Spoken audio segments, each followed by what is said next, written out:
A bunch of technical difficulties. We're happy to be with you for Tigers Live alongside Craig Monroe. I'm Mickey York. That was wild. 7-6 the final. Two of the hottest teams in baseball since the All-Star break played like it tonight. The Angels able to squeak out the series opening win and to end what was a 6-game road losing streak. But Simon, you look back at it tonight, 18 strikeouts for the Tigers. That's a season high. If you're looking for one of the big reasons why they came up a run short tonight, that's a big one. Well, there's no question when you start thinking about this offense and what it's very capable of doing. They did bang up 12 hits, but the 18 strikeouts stands out for me. Just not enough contact in this Tigers offense. Now, what I wasn't encouraged with when this team didn't look like they were going to get anything going offensively late in the ball game when they had opportunities, they were able to come up big to push this into extra innings. Unfortunately, they came up short tonight.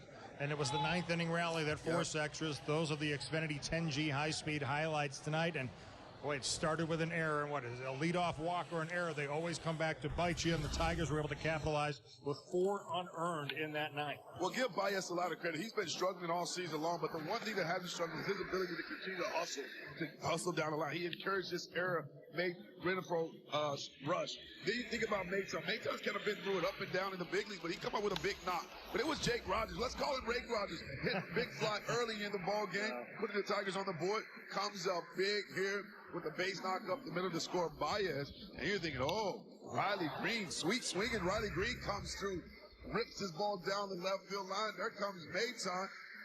Gary Jones, the third base coach, has to hold up Rogers, but Spencer Torkelson crushes this ball to center field. Moniak has to go back and stream the ball. It's a play that he normally makes. We've seen him make some great plays today, but he wasn't able to make this play. Tigers got something going. Tigers tied the game up, and now you're thinking, Tigers got a chance to win this ball game, and you can see the frustration. You never see that. No. You never see the pitcher show up the outfield. Well, it happened. And then all of a sudden you see the frustration there. He's throwing his hat, he's throwing his glove. And all of a sudden the Tigers had, like I said, they had something going.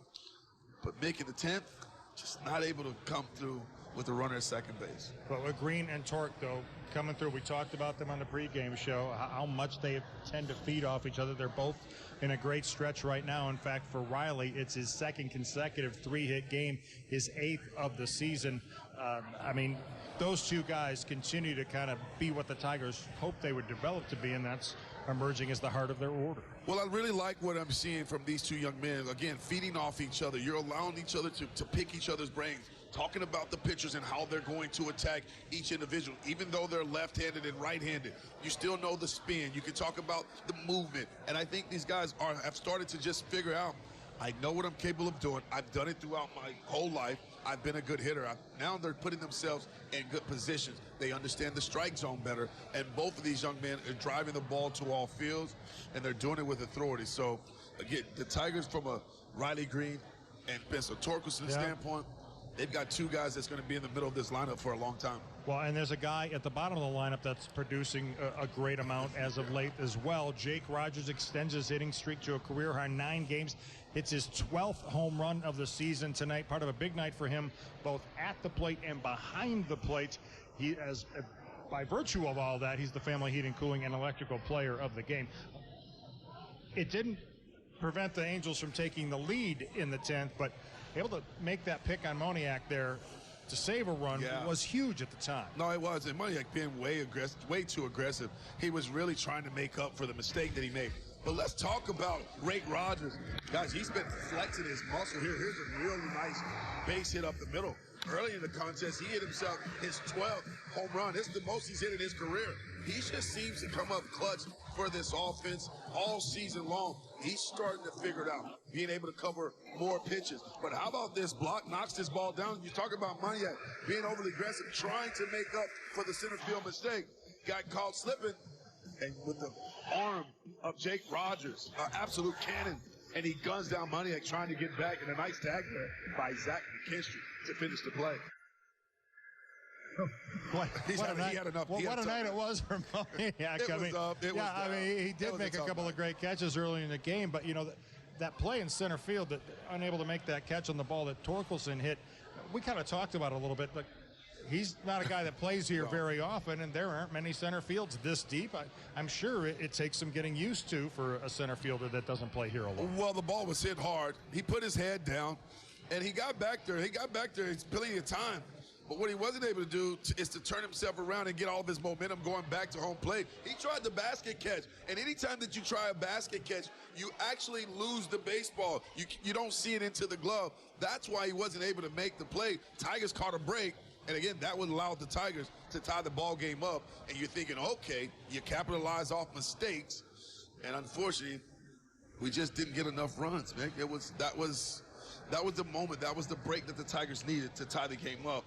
Just needed to throw another big punch to put them away in the 10th inning, just not able to. Right. It did turn out to be kind of a wild night here at the ballpark. The Tigers and Angels cramming a series worth of events and highlights into just game one. A.J. Hinch reacting to that as we take you to his post-game press conference brought to you by Cougars. All right, A.J. Hinch wrapping up following tonight's 7-6 loss and extra innings this evening. An evening in which the Tigers did a fairly good job of keeping Shohei Ohtani in check. Well, they kept him in the yard. I mean, he's got 36 home runs. I mean, he's showtime, and anytime he shows up, he shows out. But that wasn't the case today. Now, he did help the Angels win a ball game. He had a couple of walks, scored a couple runs. But how about that great job there by Bo Brisky on the inside part of the plate? That's Picasso, and he freezes. I mean, absolutely freezes Shohei Ohtani. And Shohei doesn't like the call. He doesn't like that call at all. And he lets home plate umpire let him know about it, shaking his head a little bit. But how about that nasty splitter, too, by Shreve? Shreve pitching ahead in the count and then being able to put Shohei away and keep getting him way out in front. The Tigers will have to continue to change speeds. Do not become predictable.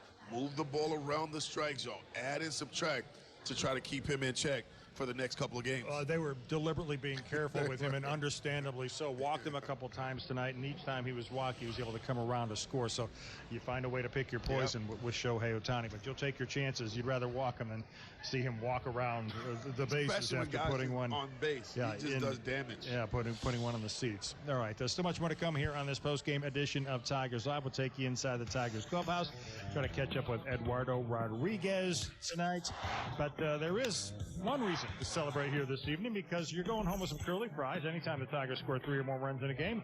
Visit a participating Arby's location tomorrow and get a free small order of curly fries.